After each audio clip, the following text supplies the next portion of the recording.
CM Devendra Fadnavis ने पेश किया $1 ट्रिलियन का रोड मैप। इन जिलों में निवेश का किया ऐलान। मुख्यमंत्री देवेंद्र फडणवीस ने रविवार को confederation of Indian industry young Indians की नासिक शाखा द्वारा आयोजित पश्चिम क्षेत्र परिषद संवाद सत्र में महाराष्ट्र के विकास का रोड मैप पेश किया। मुख्यमंत्री देवेंद्र फडणवीस ने रविवार को नासिक में पश्चिम क्षेत्र परिषद संवाद सत्र में महाराष्ट्र के विकास का रोड मैप पेश किया।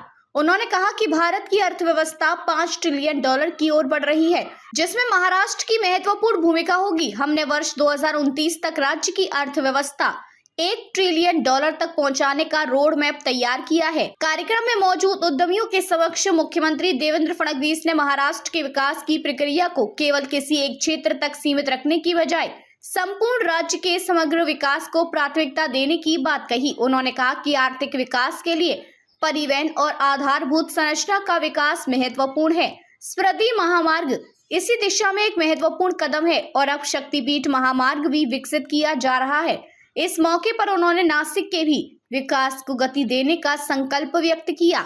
CII यंग इंडियंस नासिक शाखा की 3 दिवसीय बैठक का समापन रविवार को मुख्यमंत्री फडणवीस के संवाद से हुआ। इस मौके पर मुख्यमंत्री फडणवीस ने विभिन्न मुद्दों पर बेबाकी से अपने विचार व्यक्त किए और राज्य के विकास की दिशा स्पष्ट की। उन्होंने कहा कि प्रभावी प्रशासन और निर्णयों के प्रभावी क्रियान्वयन के माध्यम से विकास कार्यों को गति दी जा रही है। सीएम फडणवीस ने कहा कि महाराष्ट्र में निवेश के लिए अनुकूल वातावरण है तथा देश में सबसे अधिक निवेश महाराष्ट्र में ही आ रहा है। देश में औद्योगिक और आर्थिक विकास की प्रतिस्पर्धा बढ़ रही है। 10 से 12 राज्य उद्योग और आर्थिक विकास में अच्छा प्रदर्शन कर रहे हैं, लेकिन औद्योगिक निवेश की 3 तिमाही रिपोर्ट में महाराष्ट्र लगातार सबसे आगे बना हुआ है। देश में सबसे अधिक प्रत्यक्ष विदेशी निवेश FDI महाराष्ट्र में ही हो रहे हैं।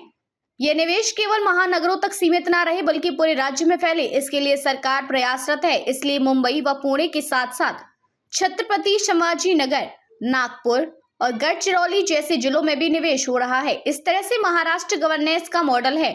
अन्य राज्यों में लागू की गई अच्छी योजनाओं को भी महाराष्ट्र में अपनाया जा रहा है। राज्य में सतत विकास को प्राथमिकता दी जा रही है। उन्होंने आगामी कुंभ मेले और उससे जुड़े विकास कार्यों को लेकर भी नासिक के नागरिकों को भी आश्वस्त किया।